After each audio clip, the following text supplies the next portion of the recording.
Hello friends, இன்றைக்கி நம்ம பார்க்க போகிறது வந்து சுவரொட்டி, ஈரல், கிட்னி இதை வச்சு ஒரு சின்ன பிரட்டல் அது மாதிரி பண்ண போகிறோம். சிம்பிள் ஈஸி டிஷ் இது. இதுக்கு தேவையான பொருட்கள் வீடியோவில் காமிச்சிருக்கேன். ஈரல், கிட்னி, அப்புறம் வந்து சுவரொட்டி, அப்புறம் வந்து மிளகாப்பொடி, மல்லிப்பொடி, மஞ்சப்பொடி, சோம்பு, சீரகம், மிளகு இதெல்லாம் வந்து இந்த டீஸ்பூனில் அளந்திருக்கேன் 2. இப்போ ஃபஸ்ட்டு நம்ம வந்து ஒரு வானிலையில் தண்ணி ஊற்றி நம்ம இதெல்லாம் வேக வைக்க போகிறோம். அதில் கொஞ்சம் மஞ்சள் பொடி போட்டுக்கலாம். எல்லாத்தையும் உள்ளே போட்டு வேக வைக்க போகிறோம். இது வந்து சுவரொட்டி வந்து சின்னதாக இருக்கிறனால நான் வந்து ஈரல் எல்லாத்தையும் ஒன்றா போட்டு இந்த பிரட்டல் பண்ண போகிறேன். இது வந்து ரொம்ப நல்லது. குழந்த பெற்றவங்க, மாசமாக இருக்கிறவங்க, அப்புறம் வந்து பால் கொடுக்குற தாய்மார்கள் எல்லாத்துக்குமே இது ரொம்ப சிறந்த ஆரோக்கியமான உணவு. இது ஹீமோக்ளோபினை கூட்டும், உடனே கூட்டும்.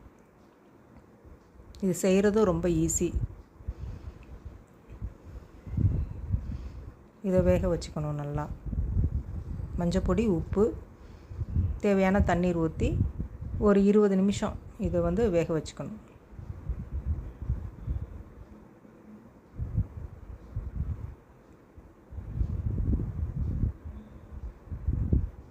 அது சைடில் வந்து வெந்துட்டுருக்கட்டும். இது நம்ம வந்து வறுக்கிறது ஒரு பொடி செஞ்சு நம்ம வந்து வறுக்க போகிறோம். இதுக்கு சோம்பு, சீரகம், மிளகு எல்லாம் சின்ன டீஸ்பூனில் 2 எடுத்துக்கோங்க. 2 ஸ்பூன் எடுத்துக்கோங்க. இதை வந்து வெறும் வானிலையில் வந்து வறுத்துக்கணும்.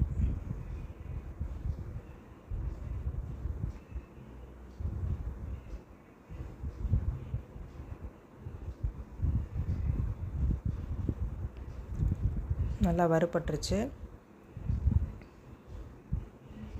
இப்போது மிக்ஸி ஜாருக்கு மாற்றிடலாம்.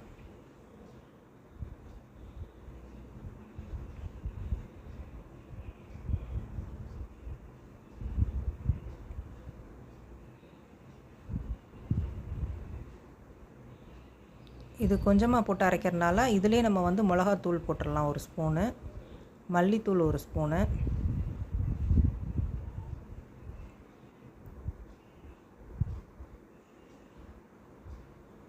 போட்டு இப்போ மிக்சியில் கொடுத்து அரைக்க போகிறோம்.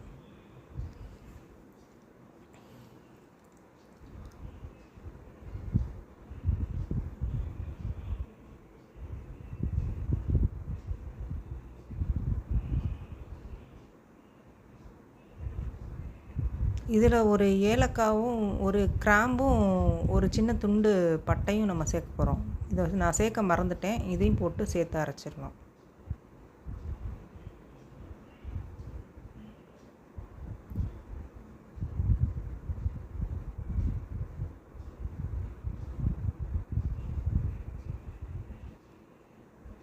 நல்லா பவுடர் கன்சிஸ்டன்சியில் அரைக்கணும். அரைச்சிட்டு பாருங்கள், நல்லா அரைப்பட்டிருக்கு. இப்போ அந்த இஞ்சியும் பூண்டையும் வந்து நம்ம சின்னதாக கொஞ்சமாக பேஸ்ட் வேணுன்றதுக்காக நான் வந்து இதில் வந்து போட்டு இடிச்சுக்கிறேன். அதில் கொஞ்சம் கல் உப்பு போட்டு இடிச்சிங்கன்னா உங்களுக்கு ஈஸியாக வந்து பேஸ்ட் கிடச்சிரும். இது ஃப்ரெஷ்ஷாக அப்பப்போ எடுத்து நம்ம செய்கிறனால நல்லாயிருக்கும், டேஸ்ட்டும் நல்லாயிருக்கும்.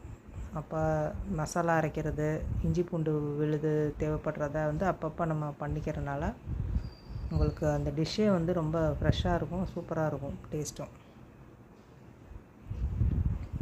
இப்போது நல்லா வெந்துருச்சு.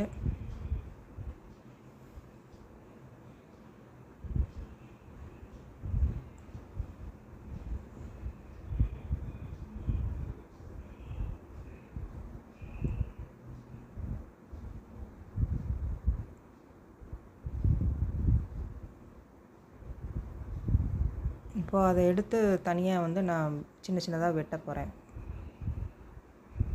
இப்படி வெட்டி நம்ம போடுறனால அந்த ரத்தம்லாம் நல்லா வற்றி இருக்கும். இப்படி நம்ம செஞ்சு நம்ம செய்கிறோன்னா நம்மளுக்கு தனியாக வேக வச்சு பண்ணோன்னா நம்மளுக்கு வந்து அந்த கவுச்சி ஸ்மெல் வராது. அதனால தான்.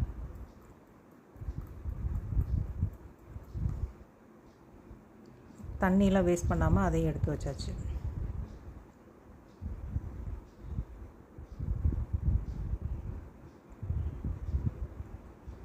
இப்போ அதுக்கு தேவையான நல்லெண்ணெய் தான் இது இப்போ ரெடி பண்ணணும். தேவையான நல்லெண்ணெய் ஊற்றிக்கலாம். அப்புறம் கொஞ்சமாக சோம்பு தாளிச்சிக்கலாம்.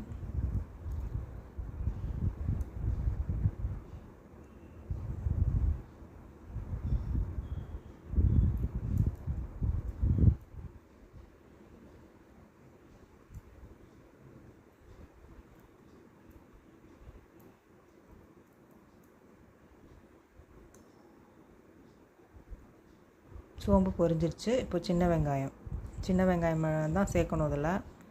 அப்போ தான் டேஸ்ட் கொடுக்கும். கருவேப்பிலை,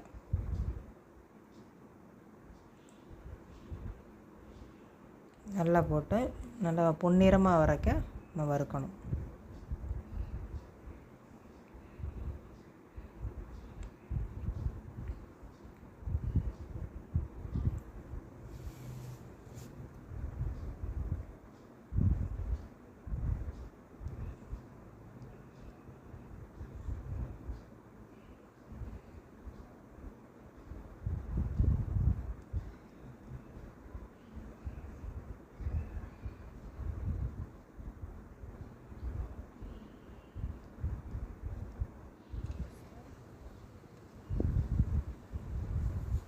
இப்போ 1 ஸ்பூன் இஞ்சி பூண்டு விழுது நம்ம அரைச்சி வச்சுருந்தோம்ல, தட்டி வச்சுருந்தோம்ல, அதை போட்ட வேண்டியதான்.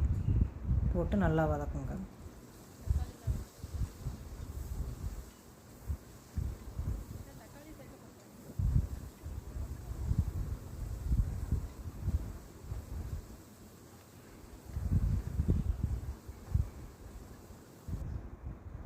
இப்போ அந்த ஈரல், அந்த கிட்னி, அந்த சுவரொட்டி எல்லாத்தையும் வந்து நம்ம தண்ணியோடு அதில் சேர்த்துறோம். சேர்த்துட்டு எல்லாம் சேர்ந்தாப்பில் வதக்குறோம்.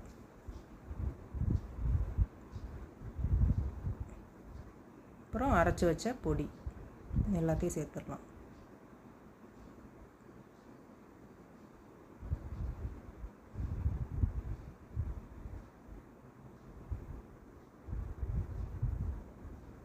கூட ஈரல் எல்லாம் வாங்கியிருந்தீங்கன்னா, எனக்கு தேவையான அளவுக்கு இருக்கிற ஈரலுக்கு தேவையான மசாலா போட்டிருக்கேன். நீங்கள் கூட வாங்கியிருந்தீங்கன்னா அதில் கூட 2 ஸ்பூன் எக்ஸ்ட்ராவாக போட்டுக்கோங்க, டீஸ்பூன்.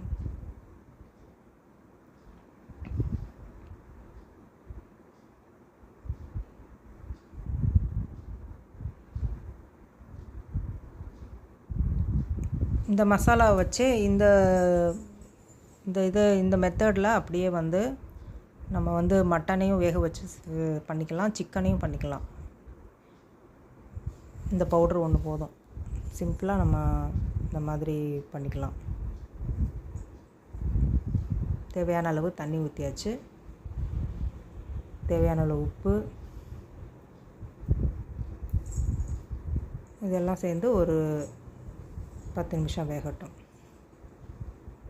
இப்போ திருப்பி பார்க்கலாம். எண்ணெய் பிரிஞ்சு மேலே வந்திருக்கு. இது அப்படியே சாதத்தில் போட்டு பிணைஞ்சு சாப்பிட வேண்டியதுதான்.